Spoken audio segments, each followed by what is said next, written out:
Ladies and gentlemen, welcome to another episode of Smut Club 1990. My name is Peter James, and I'm joined by my little mate from a few grades above. It's bloody Jake Smith. How are you, mate? Oh, g'day, mate. It's so fucking good to be podcasting live from the truck, baby. We're out. We're on the tools. If you're wondering what that noise in the background is, that is the beautiful sound of tyre hitting tarmac, baby. We are absolutely in a truck. It's my first day. I'm labouring with you, Jakey. It's finally happened. Fuck yeah, bruh. Comedy has not gone well for either of us this time for the gag. And we said in the last episode we were going to get a small recording from the truck. So I hope you enjoy today's episode, because God knows a lot of fucking work goes into making this thing happen. And no, we've not found any fucking porno. It's just been mouldy fucking tables and spiders and cum in small amounts. But that's all right, because we do it for you, and we hope you're going to enjoy this episode with... That's where Jake will edit the guest's name in there. And enjoy yourself. Jake, any final words based on how you feel like today went for me? I was going to say stay horny. I guess that could apply to the listeners and to you. Well done. You've done very well. You've done very, very good. That's it. Well done. I'm wearing high-vis and steel caps. I feel like I'm in a Halloween costume going as a real man to a party. You're cosplaying as a real man. But it's good. This was a great day, Jacob. We had a good time today. We got to talk about a lot of things.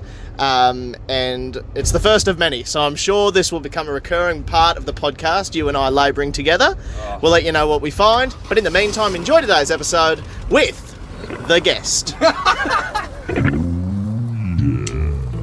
My name's Jake, and I found a bunch of pornographic magazines inside a dead man's house. Not just any old magazines, Australian softcore pornography from the early 90s. Now, me and my little mate Pete want to invite you to have a look at some pretty rude stuff with us. So hold on to your stiffies, everyone, and welcome to Smut Club 1990.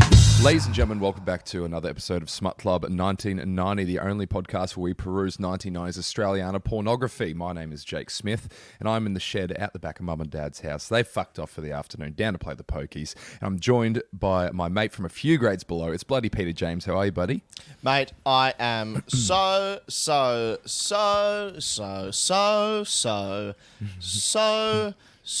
good. I just got myself some new wheelie shoes for school, and I'm fucking pumped to get my hand on the thing that I do wheeze out of with you and our special guest today. How are you, Jacob? I'm very well, mate. I'm recording live from James Donald Forbes McCann's house in the loft using his equipment. I tell you what, as a previous guest of the podcast, listeners might not be surprised to know that his office and working space is weird. There's a lot of weird shit going on. There's a lot of knickknacks. There's a lot of religious artifacts and ornaments. And it's very terrifying to be reading. I feel like I shouldn't be reading pornography in this room. But yeah, well, this must be very exciting for you, because this is the first time in our podcast history that one of us has been recording from the scene of a future crime. So yeah. That's very lucky for you. I'm just recording from my little studio apartment here in Brisbane. We're back on Zoom, and we're very happy to be back on Zoom, because that enables us to have one of the horniest people I've ever met join the show, and he has been dying to be on the show. He keeps messaging me every single day, can I please, I've got it up, I've got it ready, let me talk into a microphone over the internet with you. And I'd like to welcome into the shed our little mate, all the way from Sydney, Marcel Blanch de Wilt. How are you, sir? Thank you. It's a pleasure to be here. I want a few things to say on that. Weekdays only. On weekends, I stop messaging you about the podcast. I have a little rest. And secondly, in terms of crimes, future and past, do you think a crime has ever occurred in your little studio apartment in Brisbane? I'm pretty sure the blood on the wall is just an art piece. However, I can't say for a fact. Hey, the only crime that's occurred there is the bloody rent. Am I right? That's really cheap and affordable. Yeah, it is. That's very cheap. You've done well. Very, very cheap. Well, thank you very much for coming on the show, Marcel. Do you have any real idea of what's going on here today? I have some idea that there's been pornography discovered, and I assume that this podcast deals with shaming those people who are into pornography and finding salvation in the process. Somewhat. It's more of a celebration of all things fucked, but this magazine in particular. So Marcel, I found a bunch of these magazines doing some house clearance work, and I found like old Hustler. I found like old fucking weird ones I hadn't even heard, didn't know the name of, old Playboys or Penthouse. But then there was this magazine called The Picture magazine, and The Picture is a softcore. Do you know The Picture? I'm familiar with it, and it was also the subject of a quite amusing Full House. Remember that sketch show Full House? That sketch show Full Frontal had a sketch all around Picture magazine. Really? Yeah. Oh my goodness! I'm looking this up directly after this. I think if you just type in Full Frontal Picture magazine, it might be a hard thing to Google. I'm gonna get to the. Well, I'm here now. I'm having a wank. So yeah, the Picture magazine, and so this is a softcore pornographic magazine, which means it could be sold to 15-year-olds. There's no real explicit shit in there. So it's what we're discovering more and more though is that pornographic doesn't really describe the magazine. It describes 20% of the magazine, and the rest is just utter shit. Just tabloid fucking nonsense. The more we delve into it, the less tits that we see. So we started this podcast calling it Smut Club 1990. We're going, right, we're going to read a lot of dirty porno, and 80% of it is just like weird facts about animals and stuff. I can tell you my relationship with this sort of genre of Ralph magazine and FHM magazine. I was of that sort of era. I bought it, and my mum was okay with those sorts of magazines, and she was a very much celebration of the female form sort of mother. But I took it a step further, and I was one of those boys that would put the pictures up on the wall, like women in bikinis and bras and stuff. Like, I don't know why I thought that was a cool idea. But don't you have to be 40 and own a shed before you can do that sort of stuff? How old are you, Marcel? I would have been 17 at the time, maybe 16, because they are in the background. Because I had quite a large bedroom, it was also sort of like a den / living room. So that was also where we had our formal photos taken before we left for the formal. So in the background of the formal photo snaps is Crystal from Big Brother. yeah. So yeah, I have my own shame to share today. That is quite shameful. I was going to say, what was do you remember the first time? This is a recurring question that we've been asking. Do you remember the first time you discovered porno? So that was when you were 17, but like even before then, like your first memory of defining it. It doesn't have to be wanking, just the finding of a porno. I definitely had one of those things. I can't remember the exact age, but it probably would have been early teens where we did find like discarded porn, and it was like not in good shape. Like it was like I'm setting bloody Pete up here, but it was rain damage is what it was. It was rain damage. You're going to probably say it was cum damage. No. Where was it? It was cum damage. Oh, sorry. Sorry, there's a slight delay on the Zoom. So Marcel, rain damage, was it outside, was it? It was definitely that classic outside discovered porno in the wild type stuff. But like it was enough to be like, I'm taking this, because finding porn as a young boy in the wild is like finding treasure. Yeah, mate, it's it's not entirely like finding treasure, because not everybody finds treasure. But it would appear, based on our history of asking this question on this podcast, pretty fucking frequent little experience for boys in Australia. It is honestly obscene. Like now we're on such a hot streak. Like we got the feature within a feature so many times. We're on the mega jackpot at the moment. The trepidation at which I asked that question, where I'm like, when you're like, oh yeah, I found it, had rain damage. I'm like, we're fucking on here, Petey boy. We got another one.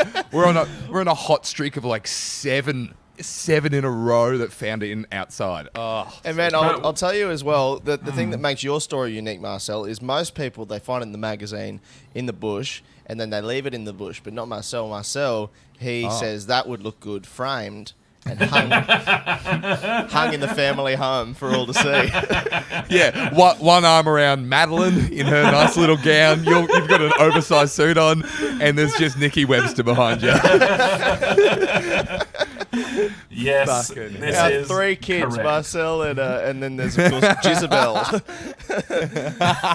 But what do you think it is? Do you think, like, I'm sure you've theorized across the episode's true crime podcast style of, like, is the porn ending up there in a Haley Joel Osment pay it forwards type arrangement?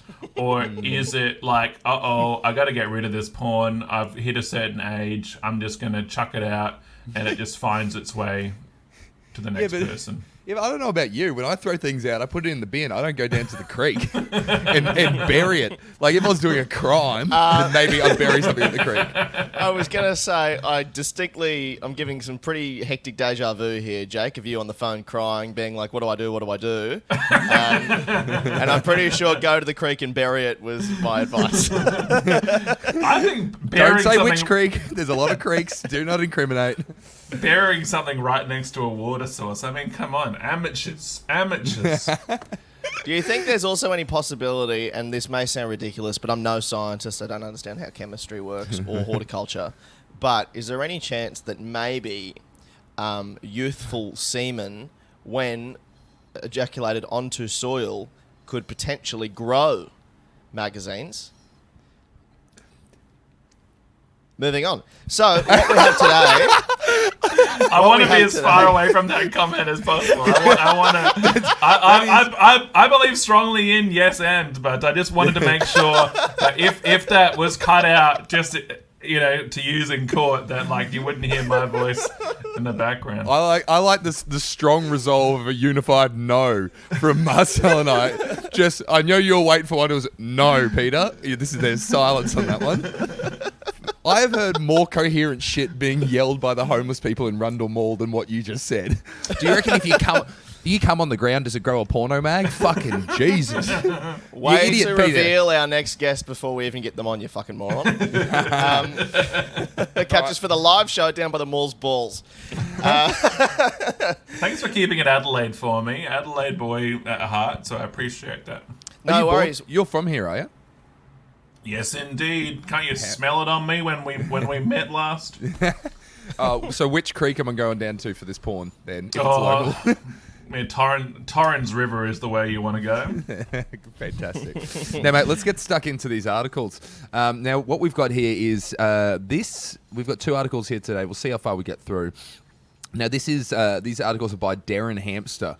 Now, I'll fill you in, Marcel. Derryn Hamster is the editor of the Furry Affairs section of the magazine, which is all animal-related, tall tales and facts and all this kind of stuff. But he's a hamster as well, Derryn Hamster. That is, and he writes the articles. It's been speculated that it's just a man writing the articles, pretending to be a hamster for comedic effect. But we've looked into it, and it is an actual hamster that writes these. They include a photo. I don't have it on this page. They include a photo, and it's a hamster. And I know that he's writing it because he's got a hat. A little journalist fedora. Yeah. I'll thank you to please don't talk down to me. I already assumed he was a hamster, and I believe he is a hamster. So, sorry, mate. It's because you said you were from Adelaide, so I don't know. How do you want us to talk to you? Slowly. No big words. Yeah, we've specifically filtered out all big words in this article for you. Oh wait, thank you. It's February. No, he'll clock it now. For the next month he'll be cluey. But oh yeah. Now, Peter, I'm going to read. This is a little bit faded for my liking on the first bit, so I'm going to get you to start this week. I will start, but I would like, Marcel, could you please read the title of the article that we're reading today? You bet. Of the echidna one? Yes, absolutely, the echidna one. The title is, and I'm going to do my best to pronounce this. I don't know what language it's in, but it's Chonka, Chonka, Chonka, YEOWCH! And then the subtitle is Prick-packed echidnas root with 4 dicks. Chonka, Chonka, Chonka. YEOWCH! That's the sort of writing that only a hamster could pull off. And could you describe the picture as well for us, Marcel? The top right one? I sure can. So there's 2 echidnas in the picture. One is committing a sexual assault. Is opened up his skin to reveal multiple penises, and he's looking quite angry about it. And he stares at the prospective partner, who you can see has some breasts for an echidna. And high heels, it looks like. I just don't. Yeah, that's true. How else do you know it's a girl one? And looks quite surprised. There's a little bit of, and it's all her spines are being shot off in shock. But also you go, if you're an echidna, you go 4 penises is standard. You'd be shocked if it was 1 penis. You wouldn't be surprised about 4 penises because that's the expectation. Unless you'd been, and God forbid, rooting humans, and you're like, that's what you were used to. Yeah, absolutely. God forbid, rooting humans. Jake Smith's catchphrase. And also, I will say that echidnas, when they get shocked and they lose all their quills, they do just look like avocados with a big set of titties. Oh, sorry, quills. I didn't know I was on a science podcast when I said spines, and then you're here going, it's quills, and I'm like, oh, all right, Quills, you fucking idiot. Egghead. Now, Peter, do you want to read? You want to start from the top left here? I'd absolutely love to. And we are getting back into Adelaide because this starts with this. A hero Adelaide scientist, oh, can't imagine there's that many of those getting around. the hero Adelaide scientist. Very limited heroes, very limited scientists. Let's just be real. Yeah. James McCann has made the biggest scientific discovery of the past 400 years. She's worked out how echidnas root. Fucking misogynist, Peter. It's 1994. Women can be scientists too, you fucking pig. Go on. And boy, is she using her time wisely. So she's worked out how echidnas root. Okay. For centuries, the world's brainiest boffins have wrestled with the prickly question, how the fuck do they do it? Einstein gave up. A stumped Edison invented the lighthouse instead. Hundreds of Sale of the Century contestants didn't have a friggin' clue. So, I love the order they've gone there. Einstein, like the theory of relativity. Edison, the light bulb. Sale of the Century, some cunt trying to win a fucking washing machine. What are you talking about? How are they even in the same ballpark, you fucking dumb hamster cunt? But I also like that the Sale of the Century, like quiz show contestants, they ask them things that they don't have answers to yet, just to see if the contestants might know. Do you know anything about this? Yeah, Denise. Denise from Brompton in South Australia. What's inside a black hole? You don't know either? Oh, okay, great. But Peggy also, Townsville, why do atoms not pass through each other? We do not know. There is space between them, but nothing that it does not pass through. Oh, my God.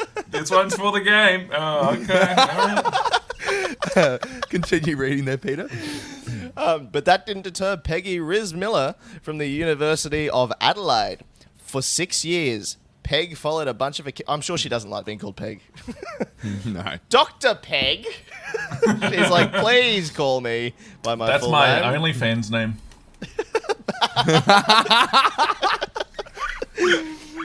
So, Peg followed a bunch of kittens around, waiting for them to get horny and shag. Why is it cut off? I'm sure they're trying to write shag there, but it's got sha ... so she could watch. Why is that cut off? I don't understand why that's cut off. I don't know. They're trying to be funny. It's not very funny. And shag they did, eventually. These kittens must be married, mate. You know when you get married and it just all drops off. Oh, yeah. Now, in the most significant discovery since, a big golden delicious landed with a kathonk on Sir Isaac Newton-John's ponce. That's very funny. Sir Isaac Newton-John is great. You better research. I didn't even clock it. I was just reading that going, that's his name. I was like, oh, they're being funny. Despite this magazine being full of absolute shit, sometimes they're actually very, very funny. And that is an instance that has really made me giggle. Sir Isaac Newton John. Well, this discovery could be scientifically important. Ultramatic. Systematic. Why couldn't be a 4-dicked echidna? Chonka, chonka, chonka. YEOWCH! No, go. Oh, fuck. Anyway, that's not even one of her songs in the movie.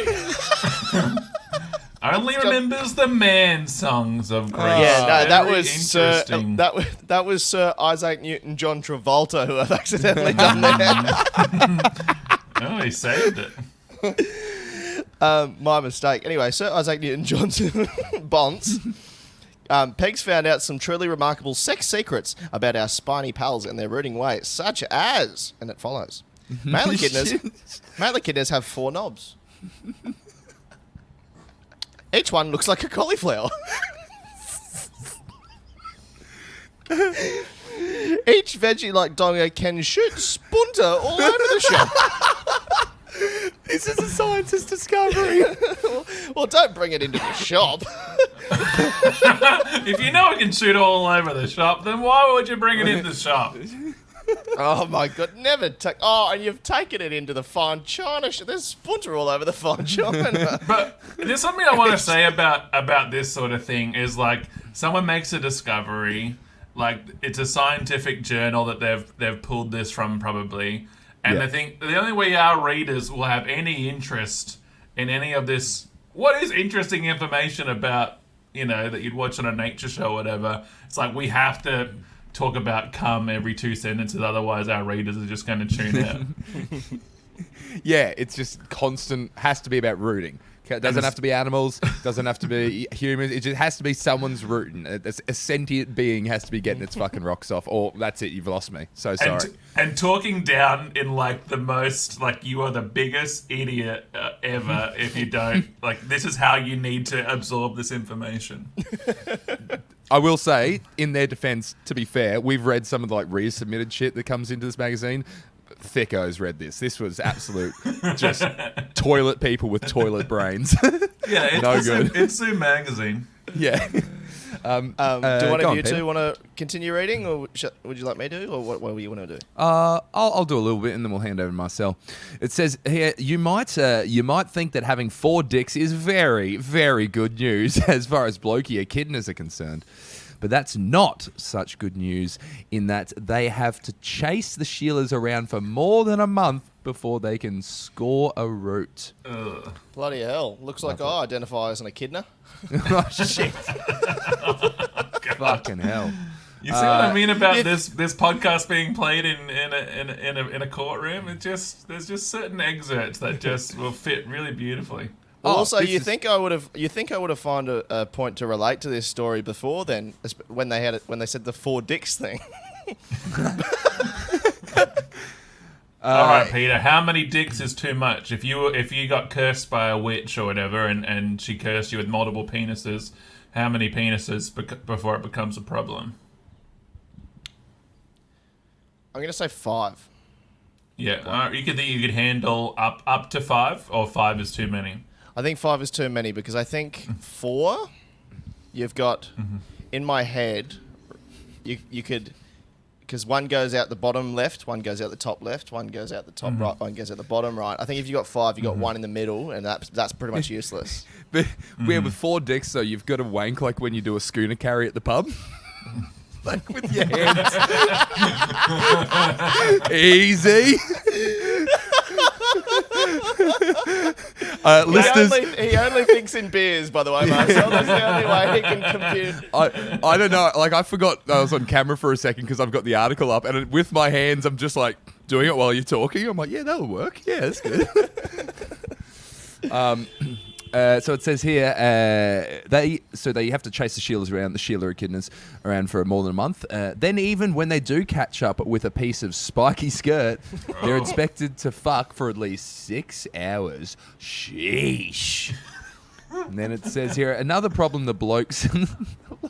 Is it a fucking male echidna. They don't even fuck for pleasure. There's only very few animals that do, and they still make it about blokes and Sheilas. Another problem the blokes have to contend with is that a Sheila echidna usually has as many as 10 would-be shaggers trailing her around. So the competition is... I don't want to read this. I just went ahead a little bit. So the competition is shove it upper is as stiff as the 10 echidnas 40 cocks. There we go. Wow. Thank you so much. My name's Jake Smith, and I'm done. I'll see you later. That's not the podcast. Everything. I'm done. Everything. It's gone. It's all over. Today's the day. I just had to say that.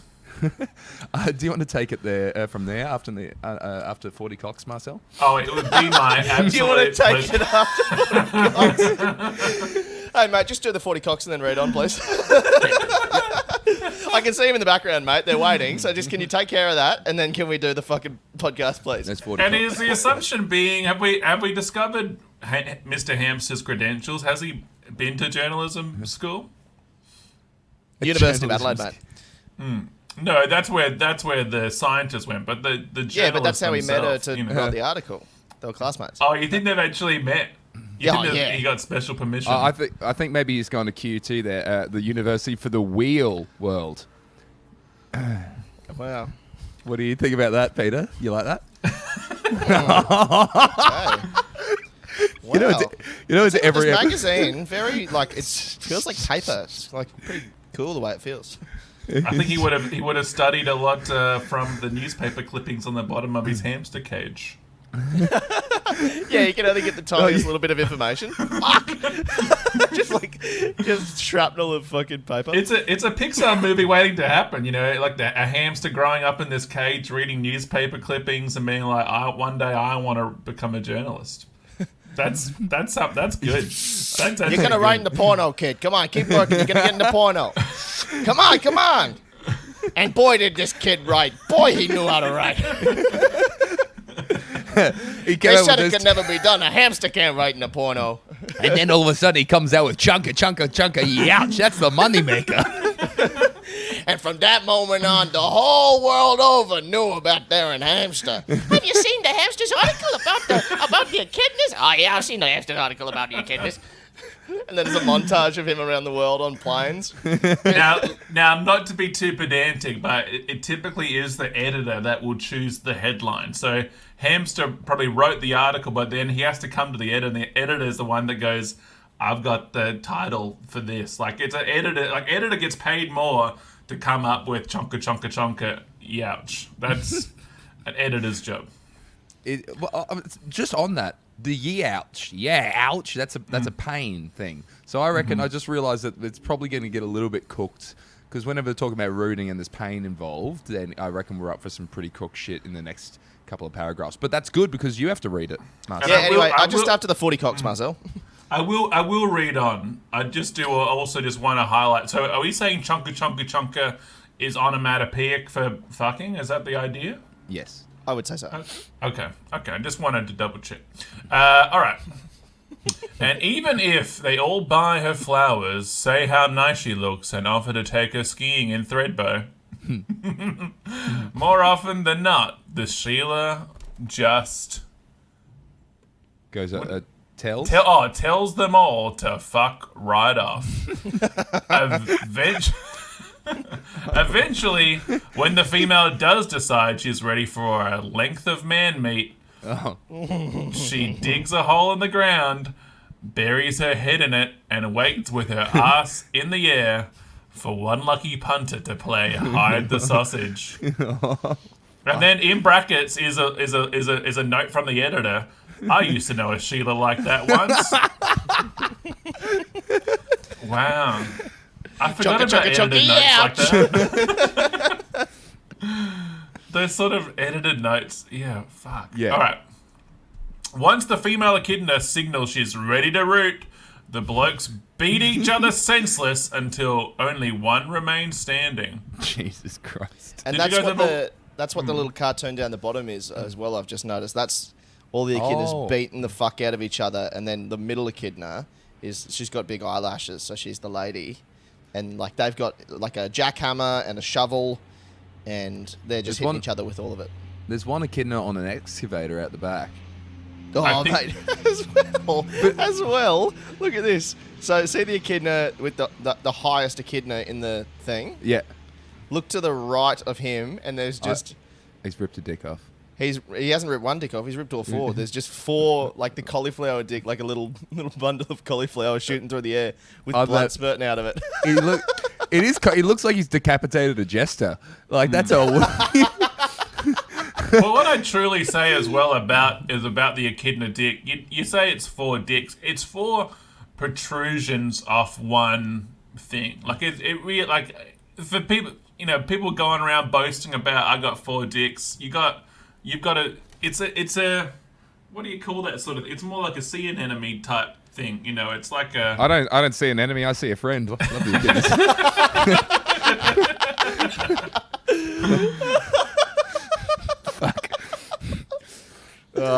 But it does. It is like a little vegetable bunch. Like if you were getting cauliflower or broccoli, it all comes from the same root source, which I hated having to say just then. But root sauce. That's what we call come on the podcast now.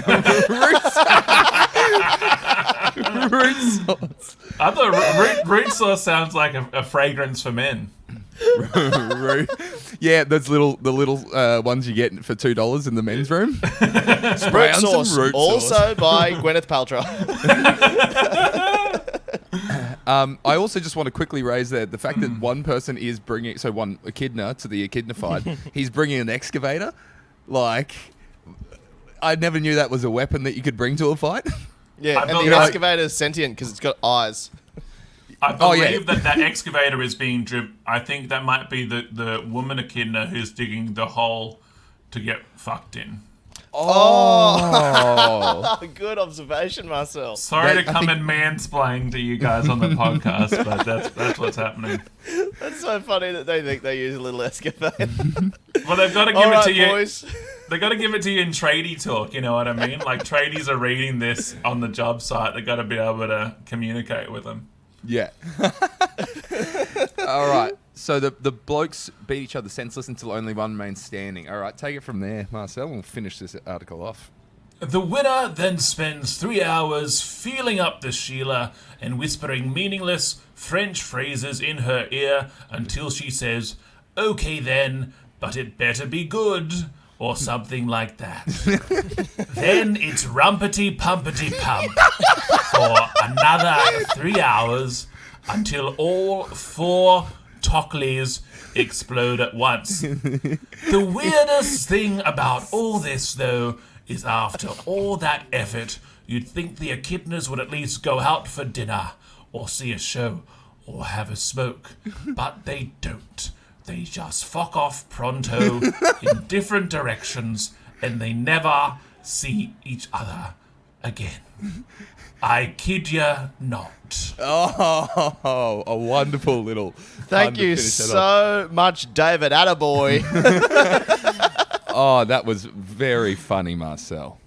Oh my bit of bonus character work at the end. I do what this reminds me of as well from my Ralph days, from my FHM days, is remembering like. You'd be able to tell it in the editor, like the letter from the sort of editor note at the start of the magazine, that these guys were university educated, they had journalism degrees, and then they knew how to like speak down to their readers. Like they're very much like in person. They would talk to you in regular sort of office sort of mode, and then they know how to like.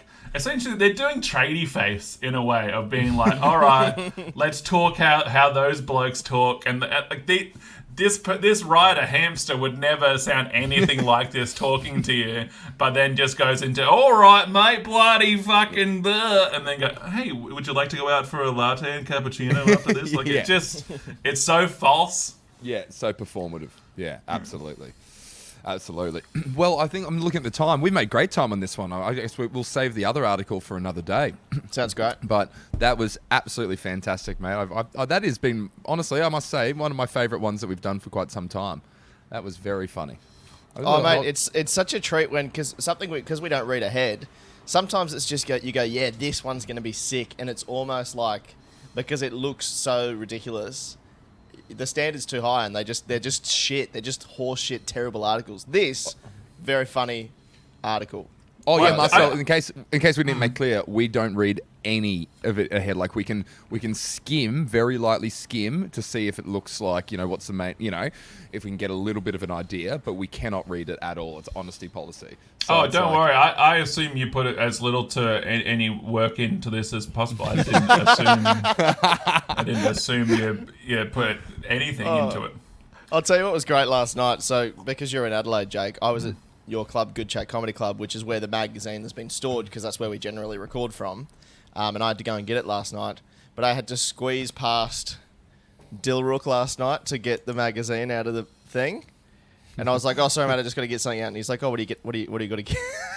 And I'm like, and then I just pulled this out. And he's like, "What's that for?"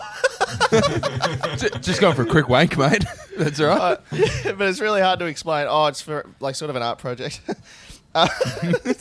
But you say it's for a podcast, and people just go, "Oh, okay, no more questions." We don't want to hear about you and yet another fucking podcast. I reckon you could stab someone in broad daylight to death. And when the cops turn up, they go, "What's going on here?" You go, "Oh, it's for a podcast." They're like, "Oh, whatever, dude. Just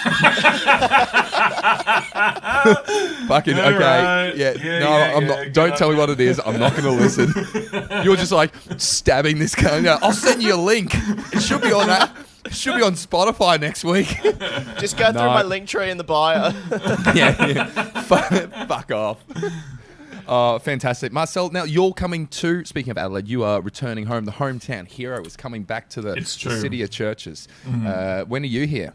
You've probably heard some whispers on the street as you've walked down the mall and stuff like that. You probably heard my name being whispered and... Is that cunt coming back? Fuck! Fuck! Why are we whispering? He's not even here. Why are we whispering? We all know we hate him. And we heard it through a megaphone, actually. It wasn't a whisper, mate. He's returning. Just lock your doors. It's just nice to be talked about, really.